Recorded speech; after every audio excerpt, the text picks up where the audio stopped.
Meatpacking plants is one of the key hotspots for coronavirus transmission, and the impact is still being felt at your local grocery store. But how long will it last? We'll read joins from Pittsburgh with more. Good morning to you, Will. Good morning, Michael. Usually around Memorial Day, grocery stores have sales on hot dogs and hamburgers, but this year, COVID-19 has wreaked havoc on the food supply chain, and that's driving costs up everywhere. Memorial Day might look different this morning for millions of Americans amid the pandemic. But we have seen the disruption across the entire food supply chain. The nation's food industry taking a hit, reeling from the effects of COVID. Authorities say food packing plants are coronavirus hotspots, along with nursing homes and correctional facilities. According to the CDC, nearly 5,000 meatpacking workers at 115 facilities in 19 states have been infected with COVID-19. Dozens of plants across the country closing for days or even weeks to slow or stop the spread of the virus. The facility itself did not really have a proper method in place to really protect the frontline workers. And we started to see one plant after the other really got exposed. Just last week, Tyson Foods confirming 570 workers in one of their North Carolina poultry facilities tested positive for the virus. That's more than a quarter of the plant's total workforce. And it's not just meat plants. Last week at a Dole Fresh vegetable plant in Ohio, health officials identified 20 cases of COVID. They say the company is doing everything right in the heat of the outbreak and is working with authorities on contact tracing. Dole saying it will continue to place employee health and well-being above all else. But with supplies down, prices are surging. This month, fresh beef rose 11.9% compared to last year, chicken increasing 7.5%. And the pandemic is not just affecting our meat supply this Memorial Day.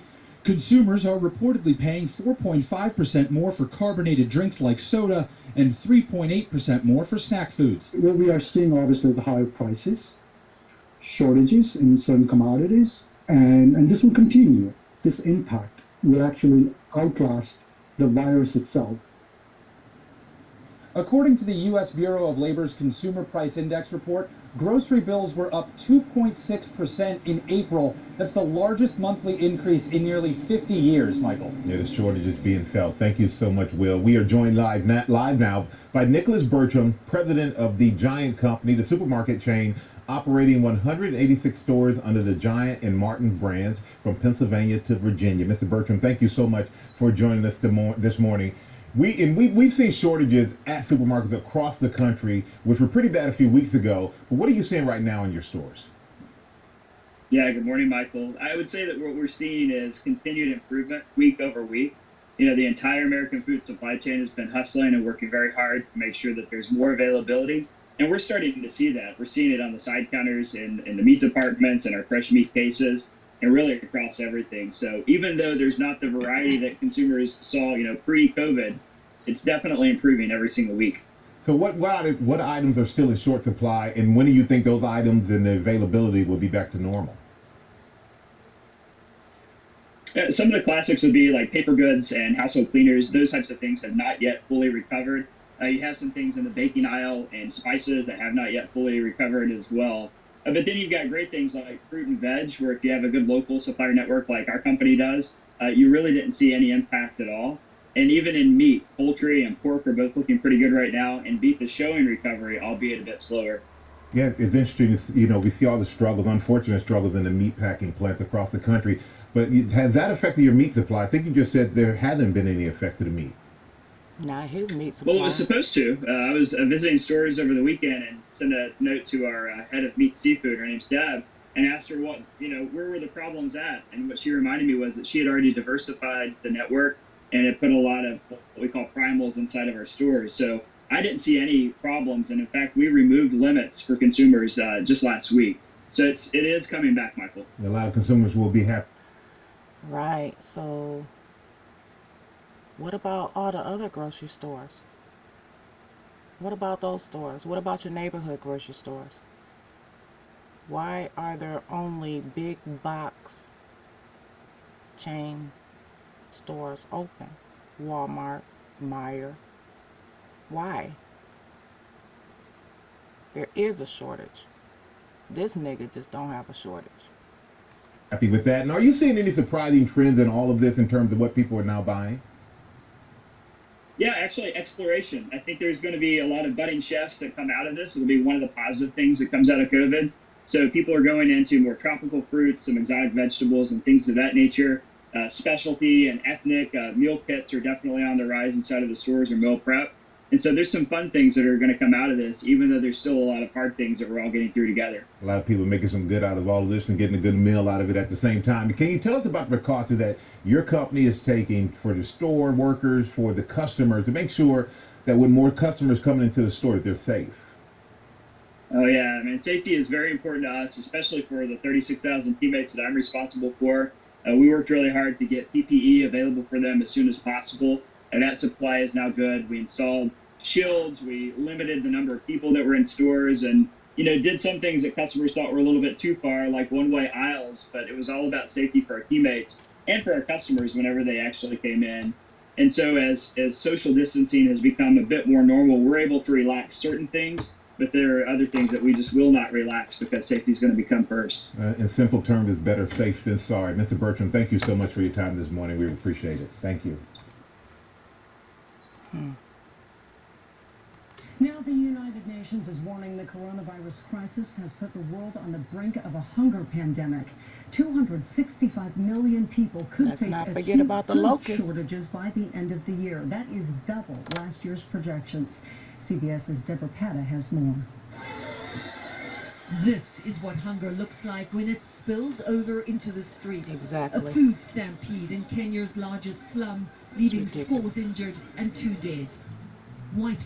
And why, oh why, do Americans actually believe that shit like this will never happen here? Is beyond me. Flags waved by defeated families in Peru, signaling to authorities they've run out of supplies. A mile-long line for food in India, where workers wait in the hot sun. Protests in Lebanon as food prices surge uncontrollably. Even in the richest countries, the virus has left people hungry, but for the world's poor, it means starvation. Like South Africa, where a national lockdown has led to a sudden loss of work and hunger for millions. Food distribution is weighed down by cumbersome bureaucracy. If you're not on the day's list, there is no food. That's as loud as I can get it. These people are desperate. They are hungry and they are angry. Their biggest fear, if the virus doesn't get them, hunger will. Mduduzi Kamalo has been waiting in line every day for 2 weeks now. His name is never called. If you are hungry, it's easy to get sick because of stress and everything. Yeah. He was working as a delivery man before the national lockdown dried up his income. His 4 young children used to receive 2 meals a day at their local school, which is now closed. They know that if I don't get anything, for them, it's over. It's a cry echoed across the globe, prompting a dire warning from the United Nations. The world is facing a famine of biblical proportions. Deborah Patta, CBS News, Johannesburg, South Africa.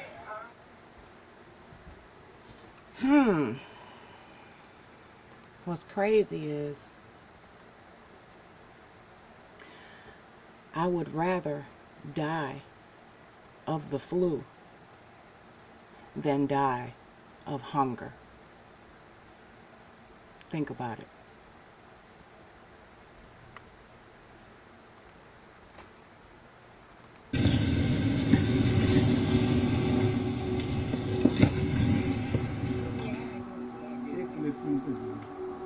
Let's not forget about the locusts.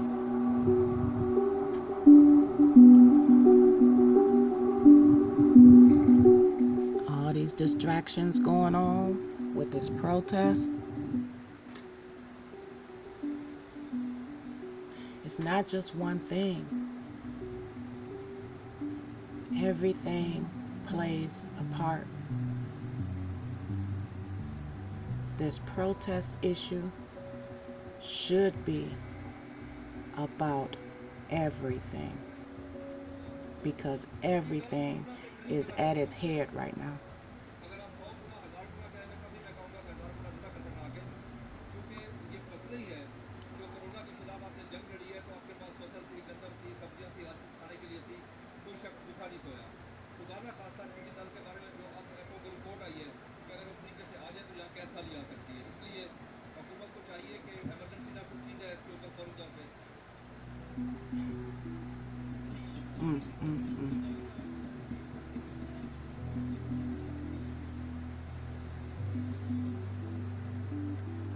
can eat enough food for 35,000 adults.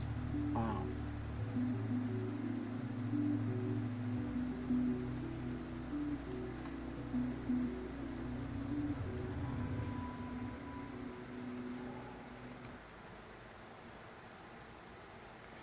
Now the error in the information that we receive is we actually think we get our food from America. No, we don't. Our food goes elsewhere.